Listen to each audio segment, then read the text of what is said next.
Japanese salut. Okay, I'm very sorry, but I'm going to ask you to, if you don't speak French, to have to translate, because I'm going to speak in French. If you need something to translate, so the little. So, okay.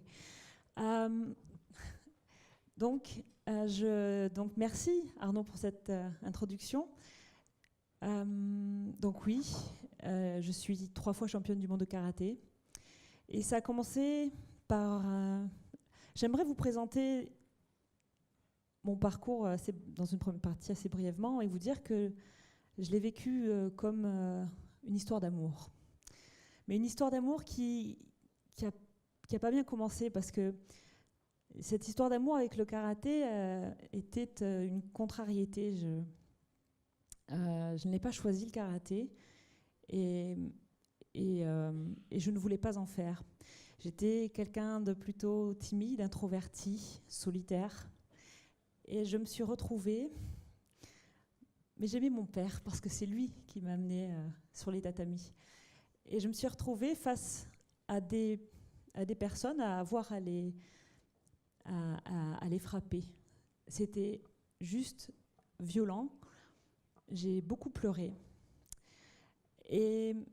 Mais ça a été aussi un merveilleux moyen pour moi de m'exprimer, de m'affirmer. Et en plus, j'ai été détectée. Je suis très vite entrée en équipe de France. J'ai été reconnue pour mes qualités. J'ai commencé à gagner un grand nombre de compétitions. Mais en même temps, je ne savais pas pourquoi précisément je faisais ce que je faisais, pourquoi je donnais ces coups, pourquoi j'avais cet engagement. Évidemment, je travaillais, je faisais preuve d'abnégation. J'ai compris beaucoup de choses sur moi, sur l'autre. J'ai compris les règles, mais il me manquait le sens. Pourquoi est-ce que je fais du karaté ?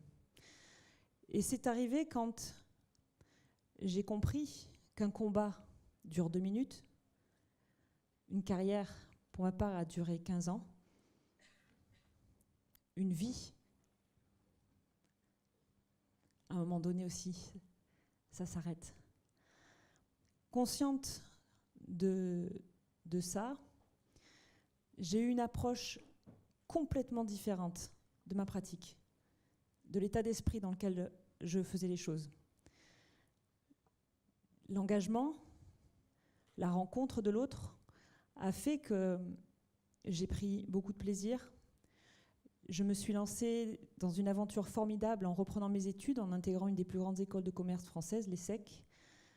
J'avais une autre approche dans ma rencontre avec les autres. J'étais extrêmement reconnaissante de mes partenaires, de mes entraîneurs, en considérant que même si c'est une discipline individuelle, je ne suis rien sans l'autre et sans l'équipe qui se forme autour de moi. J'ai vécu l'histoire d'amour pleinement. J'ai fait des centaines de combats. Je suis allée partout dans le monde, j'ai rencontré beaucoup de femmes.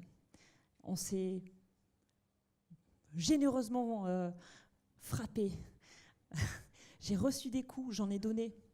Mais l'engagement que j'avais au bout de ce point, au bout de cette jambe, au bout de ce coup de pied, c'était moi. Et croyez-moi, ça fait une grande différence. Parce que c'était très intéressant d'ailleurs hier sur la spécificité du sportif de haut niveau, le fait que oui, la technique, en karaté on parle du shingitai, la technique, le physique et le mental.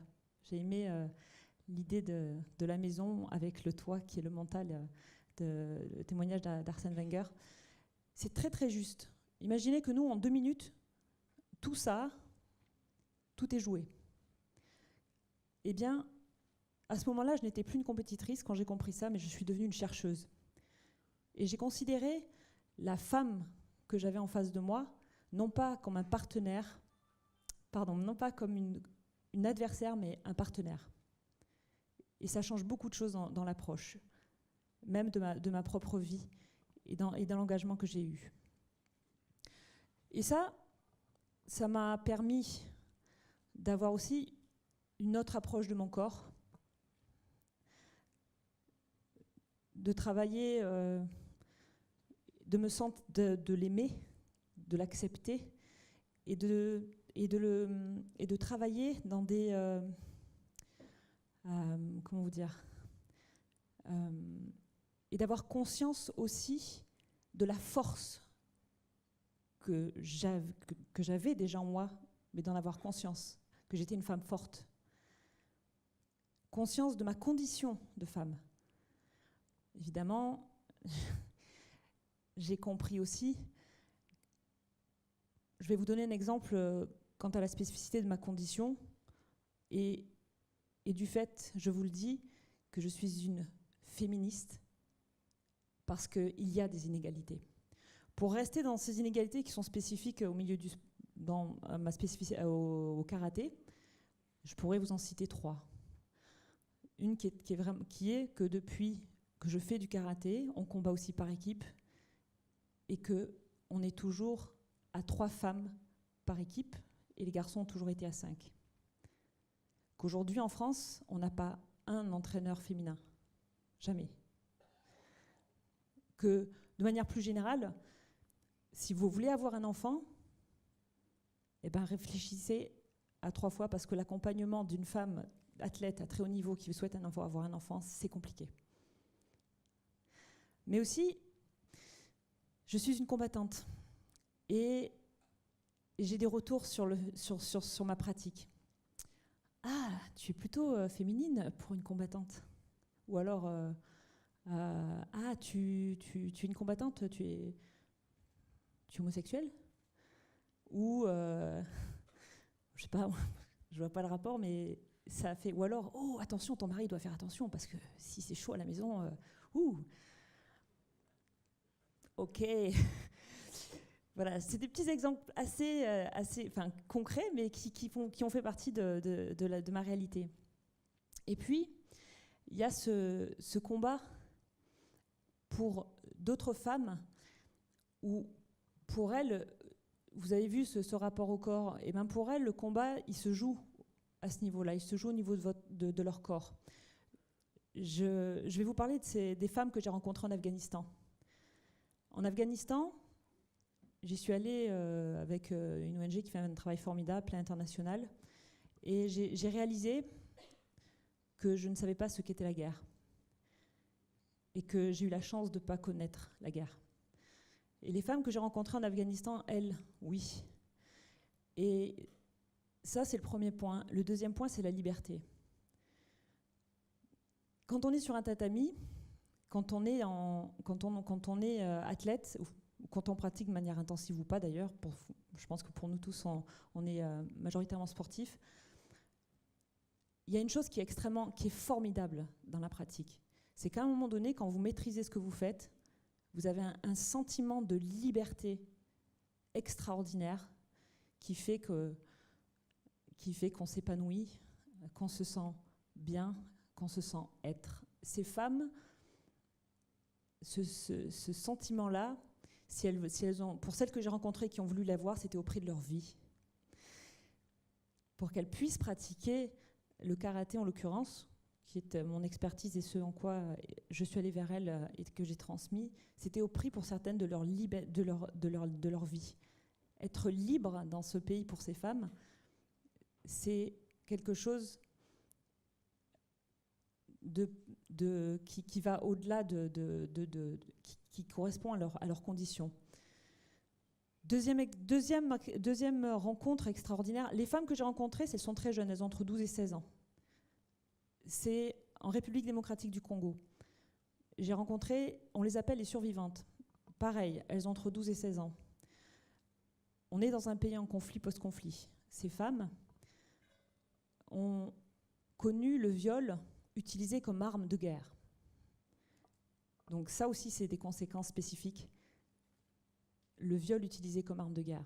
Ça veut dire que on les appelle survivantes parce qu'en fait, elles ont eu la matrice ici détruite. Et j'ai eu la chance de travailler avec les équipes et le docteur Denis Mukwege, qui vient d'être nommé prix Nobel, co-prix Nobel de la paix, qui fait depuis plus de 20 ans un travail extraordinaire sur ces femmes qui les réparent. Il les répare. Et ces femmes, je leur ai apporté aussi cette expérience du sport. Et je vous parle de ces femmes, mais je pourrais aussi vous parler, plus près de nous, ici, à Saint-Denis, de femmes qui aussi ont été victimes, mais d'une violence qui peut-être, ici, tous, de personnes que vous connaissez ou vous-même, de violences domestiques, de violences, donc de viol, d'excision, elles sont à Saint-Denis. Et le point de commun avec ces femmes, enfin non, excusez-moi, je reviens sur la RDC. Au bout de 3 ans de travail avec ces femmes, 3 d'entre elles me disent « Je veux aller enseigner le karaté aux femmes dans mon village. Je veux enseigner le karaté dans ma ville pour pas que ça leur arrive. Ou pour qu'elles aillent mieux comme moi, moi aujourd'hui, je vais mieux. » En France, je vous prends une femme qui a été victime de violences conjugales, qui me dit, on travaille ensemble depuis le mois de mars, qui me dit, aujourd'hui, je suis toujours avec la personne qui me frappe, qui me fait peur, mais aujourd'hui, je la regarde dans les yeux. Le point commun avec toutes ces femmes, c'est leur corps. Le constat que j'ai fait, c'est que ce corps, en post-trauma, eh bien, ce corps n'est pas un levier, n'est pas un outil pour que les femmes aillent mieux, pour que les femmes se le réapproprient, ce corps. Parce que ce corps, en fait, est utilisé, c'est un combat. Ce corps n'est pas un levier pour qu'elles se sentent mieux, pour qu'elles aillent mieux. Et le sport, comme je suis une activiste de l'éducation par le sport, mais le sport, c'est aussi un levier formidable pour notre société. C'est un levier pour que ces femmes, en l'occurrence, disent « je », existent. Et ce qui est extraordinaire, c'est que de par leur témoignage, ça marche. Le fait qu'elles pratiquent, qu'elles s'engagent, qu'elles respirent, qu'elles poussent des cris, qu'elles soient en mouvement, elles se réapproprient leur corps. Et c'est pour ça que je considère que le sport est un formidable vecteur de paix. Et c'est pour ça, comme une évidence, que j'ai fondé Fight for Dignity. J'ai fondé Fight for Dignity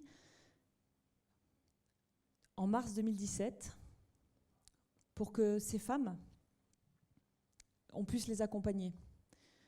Et on travaille sur 2 volets. Le premier, c'est la recherche-action.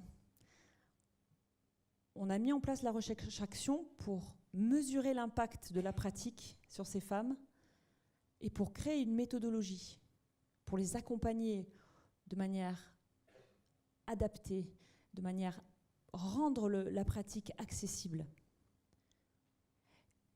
Et le deuxième volet, c'est de se dire que le sport est ambassadeur